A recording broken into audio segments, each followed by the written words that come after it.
100 naira eko. Estan bus eko.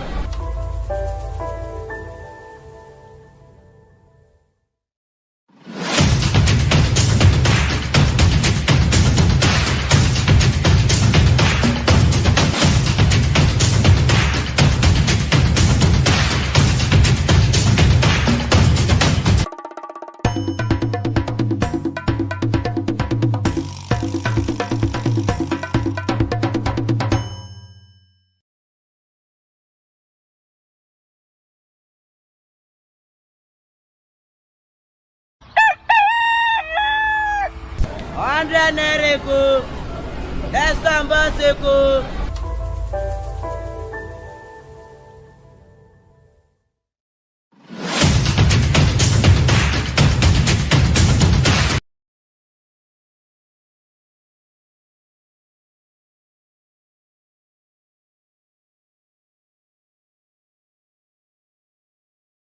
Of November 2023 as it is just one more day before we tell November thank you for coming, and would say welcome to the month of December. Welcome to Flip TV, and we're live here on the daily today to give you all that you need to know concerning everything basically on sport, entertainment, and also not forgetting what is going on politically in the country. So once again, just as I did yesterday, I will have to greet all the salary earners and say, how you do, how your side, how you be. We have to greet them every day these days just to remind them that, hey, it's just that time of the month. So welcome to the program this morning. My name is Ebuka Ezobika, and I'm here with you in the studios of Flip TV to bring you all that is going on around in the country as it is. For those of you watching both in Nigeria, and if you're in diaspora, basically in other parts of the world, this show is basically to keep you abreast with informations that you may not know, news that you can use. So once again, I say welcome to the show. Yes, we're starting behind schedule, but then again, it's better late than never. Now, we'll go straight into the dailies. What are the dailies serving us today, the 29th of November, 2023? So I will be starting off with the Nation newspaper today. And what is in the front of the Nation? Speaker. Talking about what is going on in Ondo State. Ayedatiwa to send quit letter. Oh, wow. Just yesterday, we were talking of what is going on in the House of Assembly in Ondo State. And we're also talking about if the House of Assembly in Ondo State would confirm Lucky Ayedatiwa as the acting governor of the state. But after yesterday's plenary in Ondo State, they said no, that Rotimi Akeredolu would continue as the governor. Right here in the Nation newspaper, it says Ayedatiwa to send quit letter. What does that mean? Quitting as the deputy governor or what? If you want to know more, you have to check in the Nation newspaper. President seeks $86 billion and another 100 million euros loan to improve livelihood of Nigerians. Now, this $1 billion, talking about $86 billion, is on loan, and another 100 million euros, another loan. These monies, according to the president, is for the improvement of lives in the country. And you ask yourself, other loans, what are they being used for?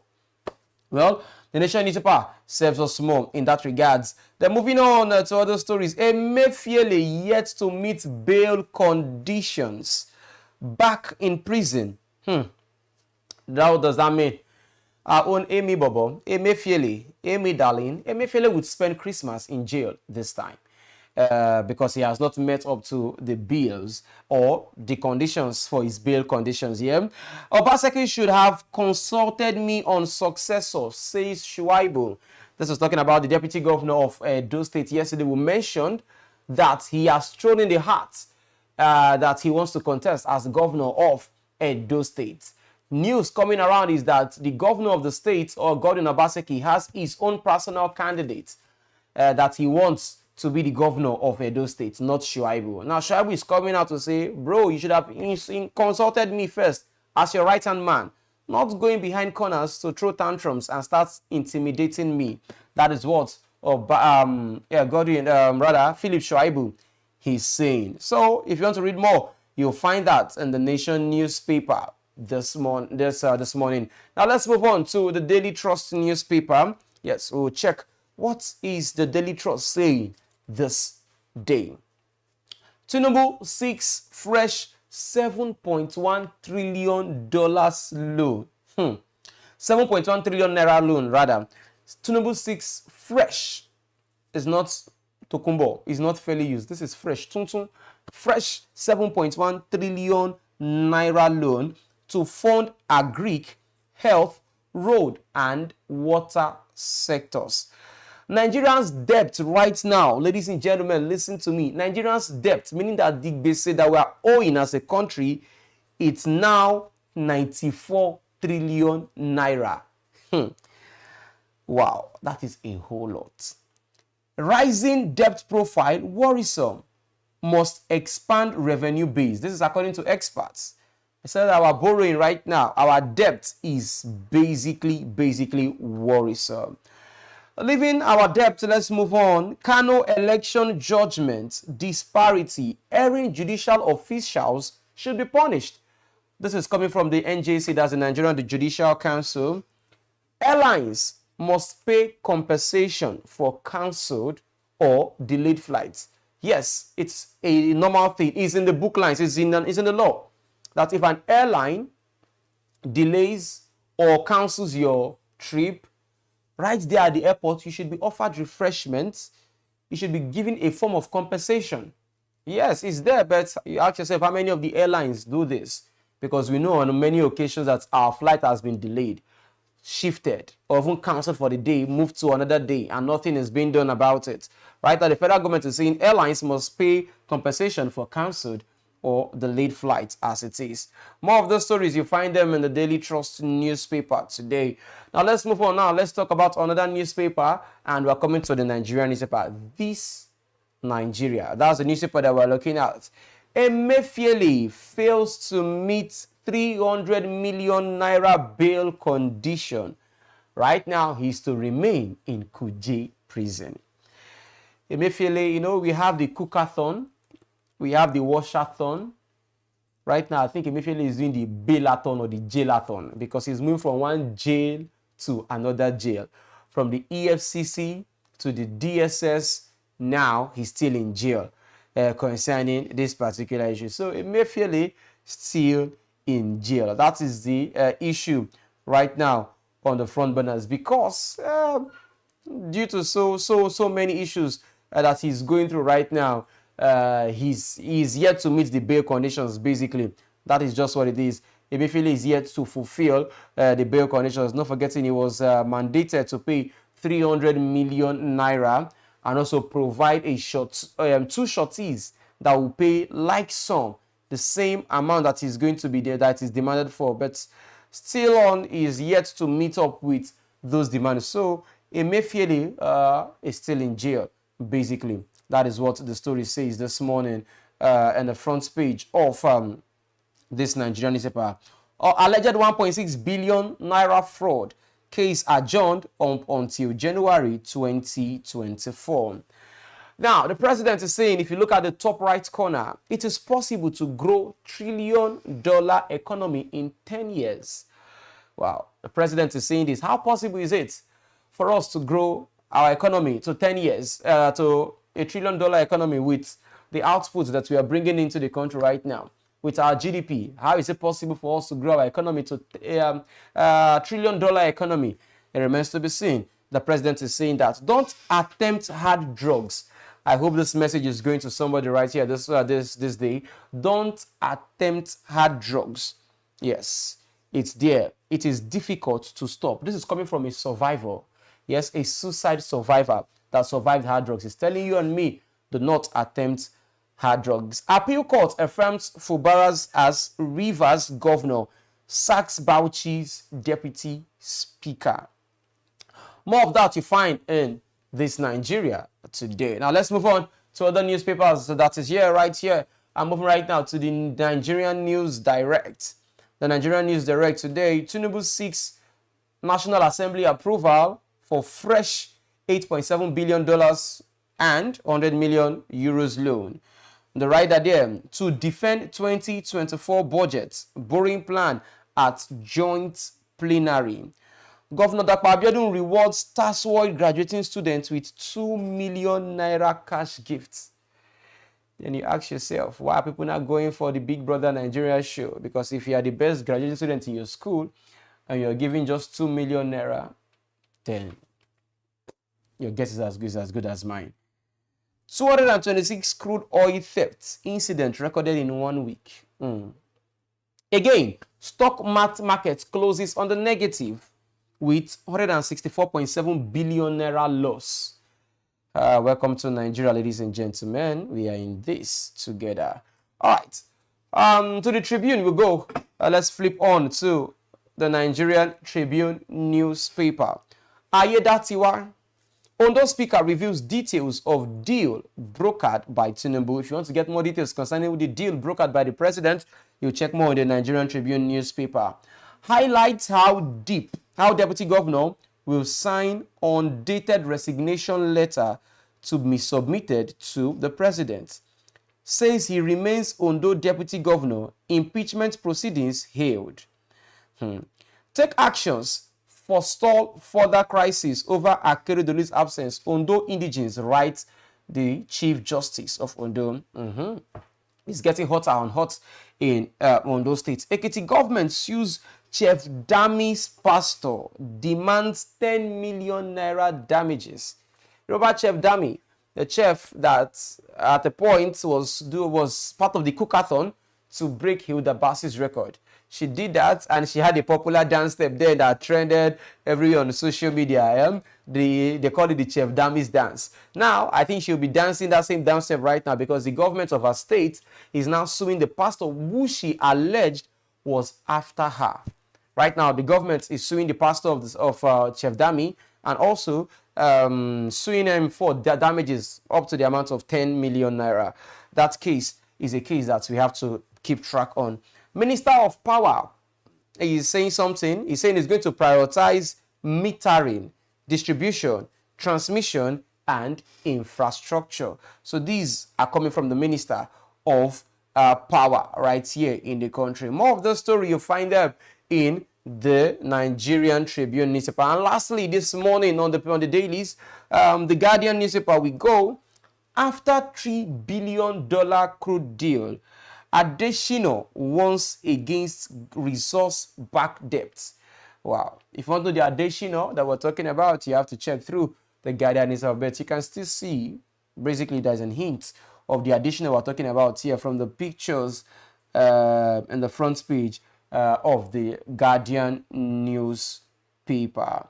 And down there, Jega asks lawmakers to proscribe cross-carpeting by politicians. Want INEC unbundled. Meaning, why you say you want INEC unbundled? Because basically, there has been this talk about the chairman of INEC should not be selected or be chosen by the president of the federation.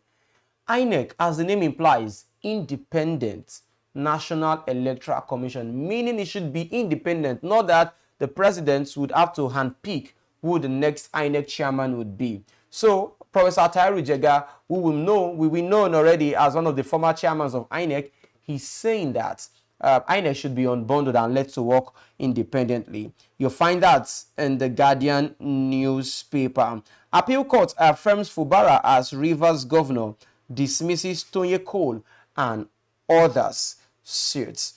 All right, all those stories you find in the daily, the Guardian that is out today. So that is it on the newspaper's front pages this afternoon as it is. Now, what we'll do is that we'll go on a short break. When we come back from the break, we'll do what? We'll move on and talk about some of many of these things that we have seen so far on the newspapers today as it is. Many of the stories that we have highlighted to you so far, we'll pick some of them and we'll dissect them and add more flesh so that you get more informations concerning many of those news reports. This is news that you can use right here on Flip TV. Don't go anywhere. We'll be right back. 100 naira, Estambo.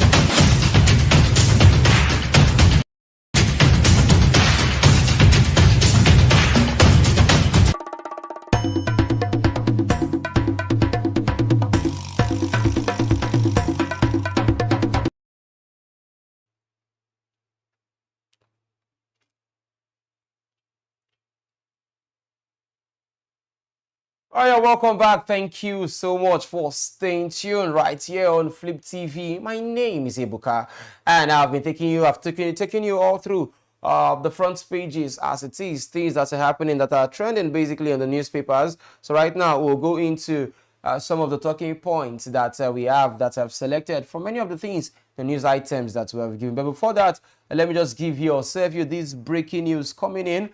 The Supreme Court has ordered that the old 200 naira, 500 naira, and 1000 naira notes continue to be used as a legal tender in the country until further notice. Now, in the judgment delivered today, the Apex Court ruled that both the old and the new notes should continue to remain legal tender until the federal government puts a process in place for its replacement or redesign after due consultation with relevant stakeholders. Now, it will be recalled that the federal government had, through the Ministry of Justice, or the Minister of Justice, Lateef Fagbemi, approached the Supreme Court to seek the extension to the validity of the notes.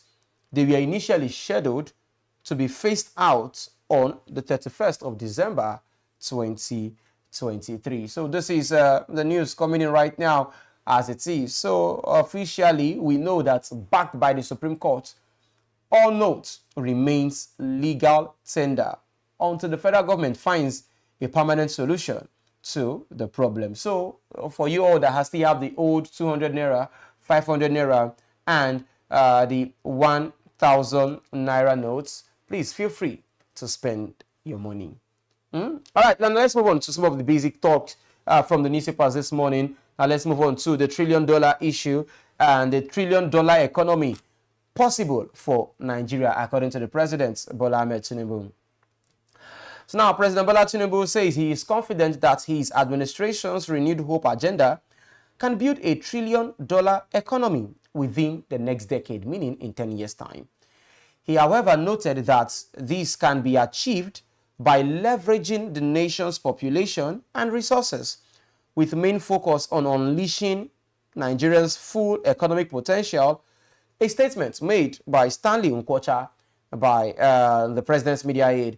Now, according to the president, the $1 trillion economy can be further facilitated by ongoing efforts on job creation, access to capital for small and large businesses, inclusiveness, the rule of law, and the fight against hunger, poverty, and the fight against corruption. He stated this in Abuja during the opening session of the 2023 National Engineering Conference exhibition and annual general meeting of the Nigerian Society of Engineers. Now, like I mentioned, the $1 trillion economy is something that we know that from our gains so far, how much are we bringing in into the country, the GDP, the gross domestic product of the country, how much does the country have? We talked about the debt profile, totaling to an average 94 trillion naira, our debt profile. Now, the budget for next year, so much is going into servicing of debts, recurrent expenditures, so much is even in the recurrent expenditures. You ask yourself, so how much are we having? How much are we going to have left in the country's pockets? That we'll be talking about Nigeria being a $1 trillion naira economy in the next 10 years. Well, let's see the plans that the president have for us. So far, so good. But so far, it's not looking like something that would see the light of day in the nearest future, except something extraordinary. When I say extraordinary, something miraculous can be done in that regards. Now, so speaking of the economy, the governor of Ogun State, Dapo Abiodun, he's talking here right this morning. Governor Dapo Abiodun of Ogun State believes Nigerians should be patient with the president, Bola Tinubu's government, which, according to him, inherited an almost comatose administration. Tinubu came in power in May, taking over from Muhammadu Buhari, and quickly introduced the economic reforms aimed at restoring public finances and attracting more foreign investment. His administration has ended the fuel subsidy and floated the naira currency, but in a short term. Nigerians, basically me and you, are struggling with a tripling of the fuel prices and higher food costs in the country. But Governor Dapo Abiodun, the governor of Ogun State, is optimistic the country will be better off in the long run. In fact, according to him, he says the president, Bola Ahmed Tinubu's administration has been very bold and audacious. They have taken the bull by the horn. They have done what no other government has done in history of Nigeria. They have had to deregulate to save Nigerians and have deregulated at a time when the pricing of petroleum was at the largest margin. But knowing fully well, they either did not then or the country would be brought to his knees. Like they said, there can't be gain without pain. He has inherited an administration that was almost comatose. This is me, verbatim what the governor of Ogun State has said. Now, let's flashback. This same governor of Ogun State, Dapo Abiodun, is the same governor that said the government of President Muhammadu Buhari has done really well. He was full with praises of the past administration.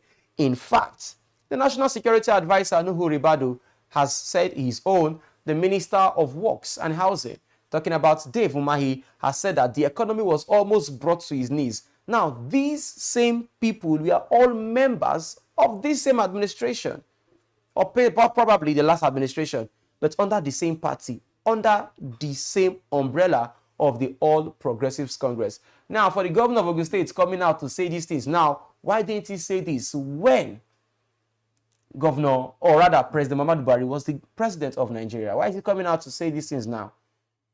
He has been in power. He has been in power in the last 4 years. So he knew these things. But he was the same person that was singing the high praises of the governor, of the president of Nigeria. So why now is he coming out to mention these things?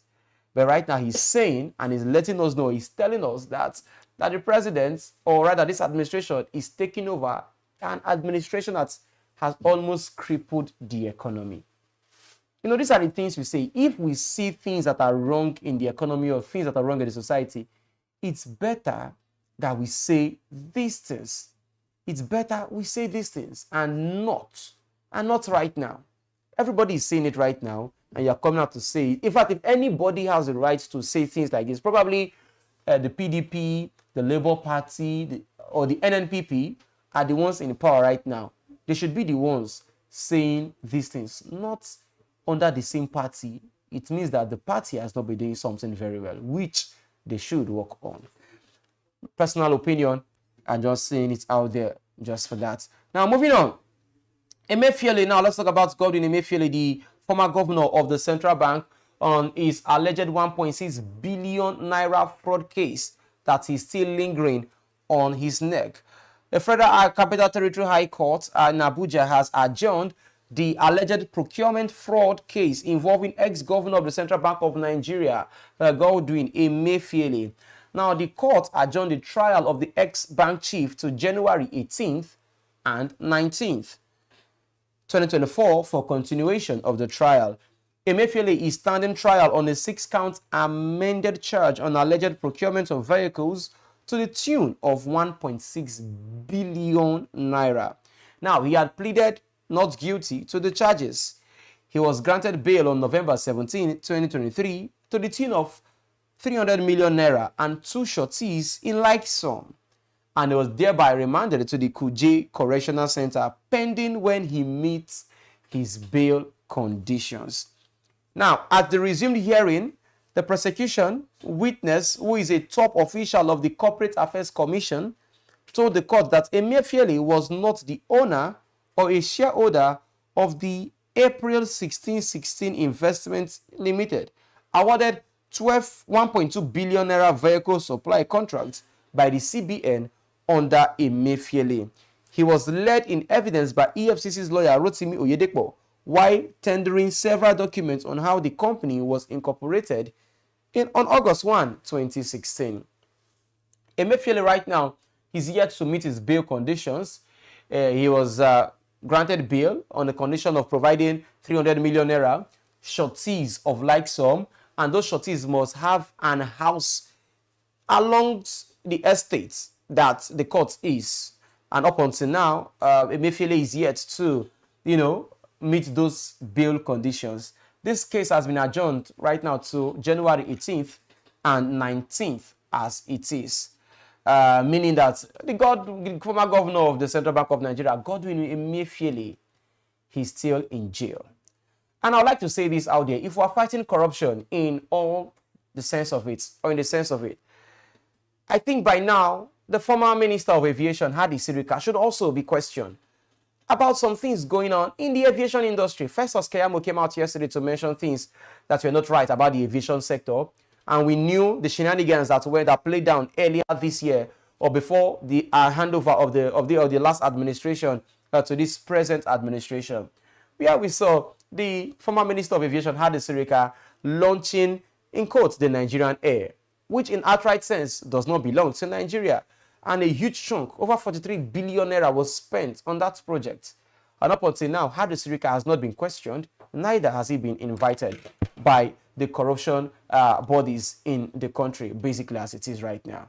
So, for now, I think if Emefiele can be handled, Hadi Sirika too should be questioned. There's this saying that what is good for the goose should also be good for the gander. Now let's move on to other stories right now. Federal government spends 3 million naira on feeding inmates in prison daily.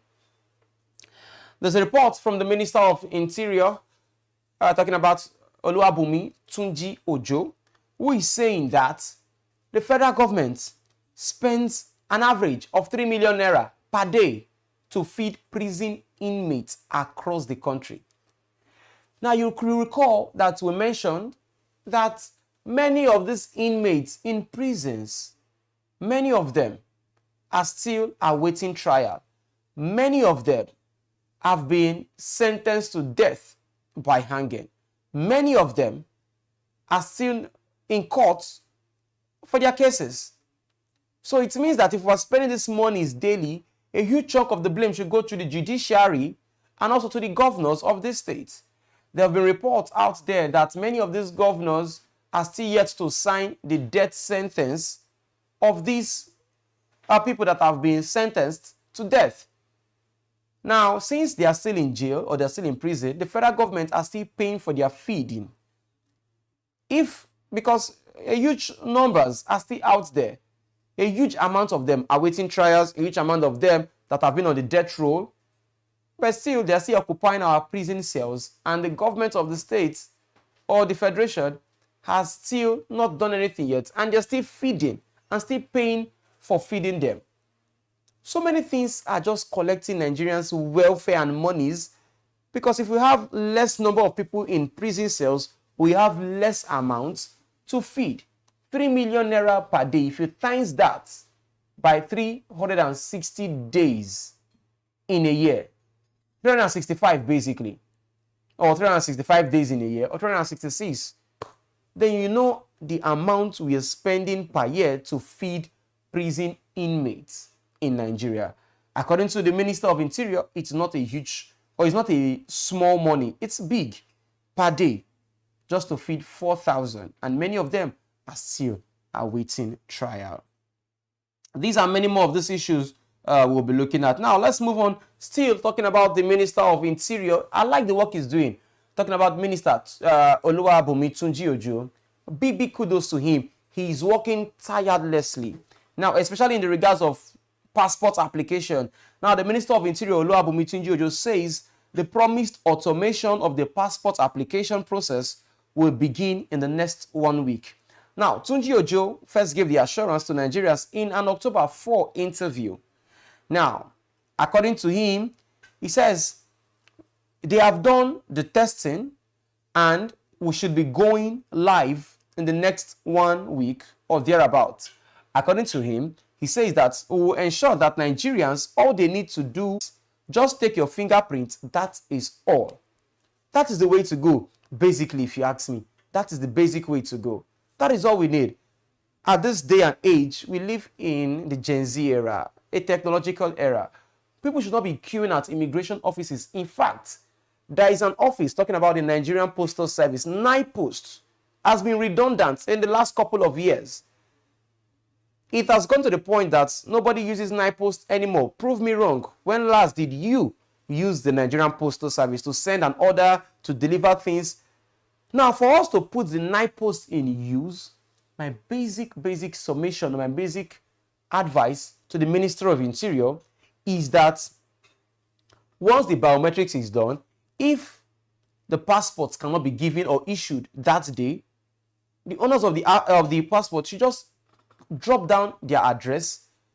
The passport should be sent to the Nigerian Postal Service, and they will be able to post it to the address of people, something like a home delivery kind of thing. We have many logistics companies doing the same thing. If a private logistics company can do it effectively for years, I don't want to mention brands right now, the federal government should be able to do better with the use of the Nigerian Postal Service. I must doff my hat for the Minister of Interior, Oluwabunmi Tunji-Ojo.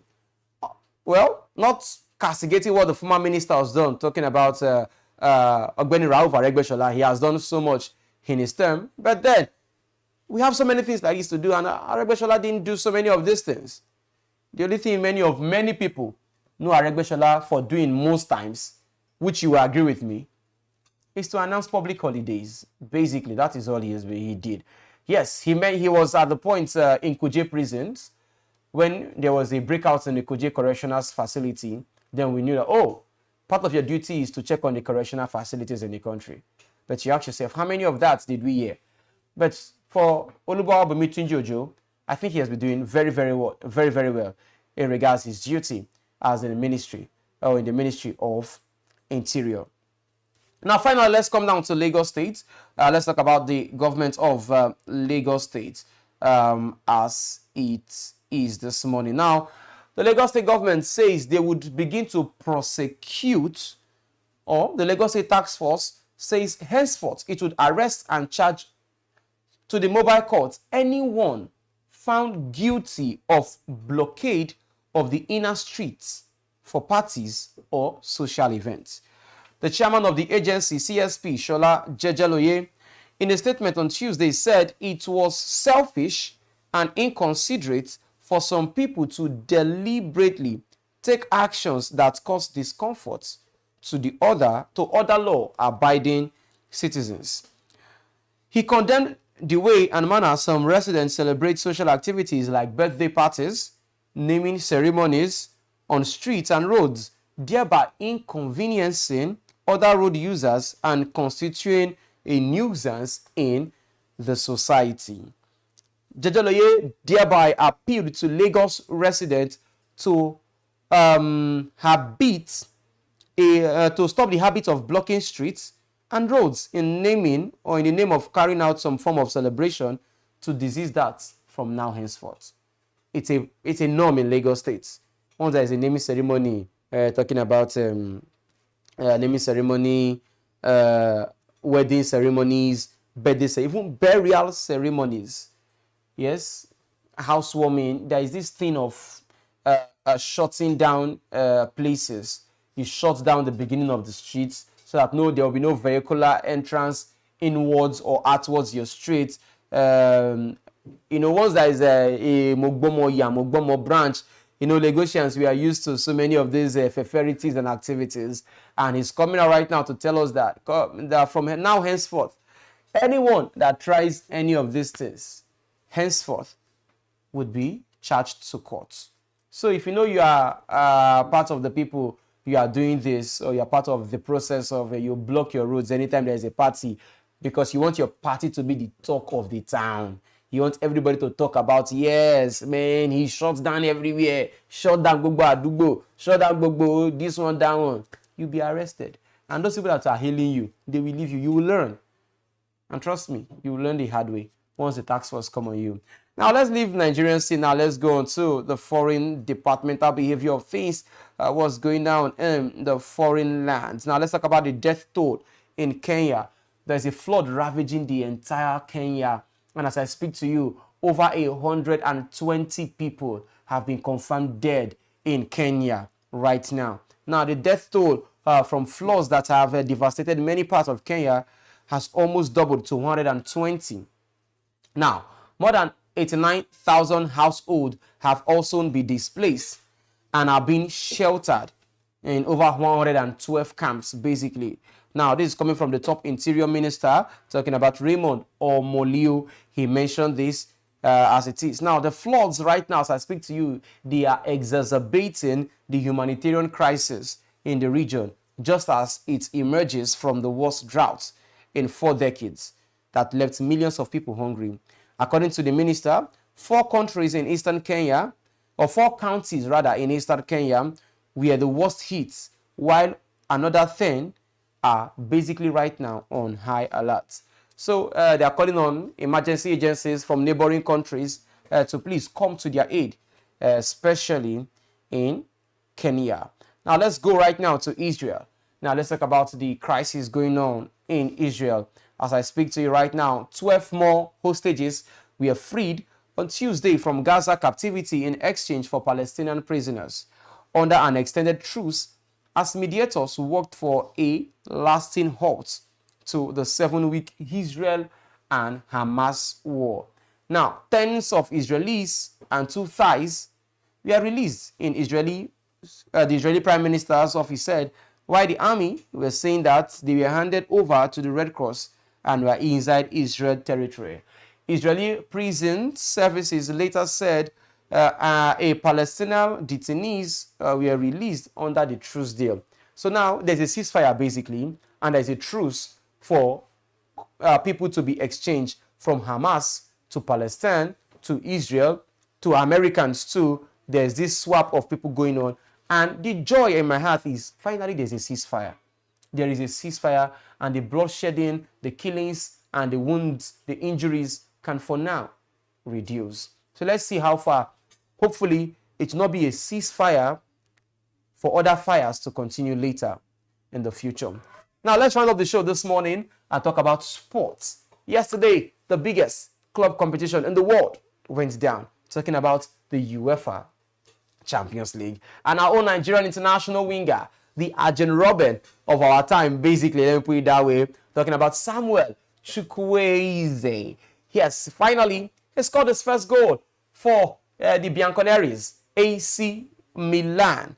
Samuel Chukwueze scored his first goal for the AC Milan team in their UEFA Champions League defeat to Borussia Dortmund in the San Siro yesterday. In fact, it was a joy to behold for me. The goal was spectacular, a very, very beautiful goal. But then again, they lost the game by 3-1 to Borussia Dortmund. But the most important news there is that Samuel Chukwueze finally has broken his goal jinx. His first goal in Italy, basically. You know, formerly he came in from Villarreal, and this is his first goal since joining AC Milan earlier this season. The Rossoneri's, basically, did I say the Bianconeri's before? The Rossoneri's finally, started him yesterday, and he made sure in the 37th minute he got to the equalizer after Olivier Giroud has missed his penalty kick and Marco Reus scored his. 2 penalties in the first half, Olivier Giroud missing his. Minutes later, Marco Reus scored his own penalty for Borussia Dortmund. But our own Samuel Chukwueze was on hand to have the equalizer in the 37th minute. But that equalizer was basically not enough. As his team, talking about AC Milan, they lost by 1-0 in the UEFA Champions League. Today, more games would come up today, basically, in the Champions League as it is. So you have to do well too. Check out for the matches. So many. Manchester United are taking on Galatasaray, and so many of the fixtures coming up later today. Arsenal taking on Lens. So many. So do well to watch out for many of those matches that will be live on your TV screens. This is the size of the package for the show today. Thank you all for watching the show. Hope you've been educated, informed, and also entertained. Basically, that is what the show offers you: entertainment, information, and also education. Tomorrow we'll be here again to bring you more juices, more interesting packages right here on the show. Until then, make sure you have for yourself a blissful midweek. Happy Wednesday to you too. My name is Ebuka, and also I want to say a big thank you to Silva that has been, doing the magic behind the scenes. Thank you very much. Until we meet again tomorrow. Bye for now. 100 naira eko. Estambo seko.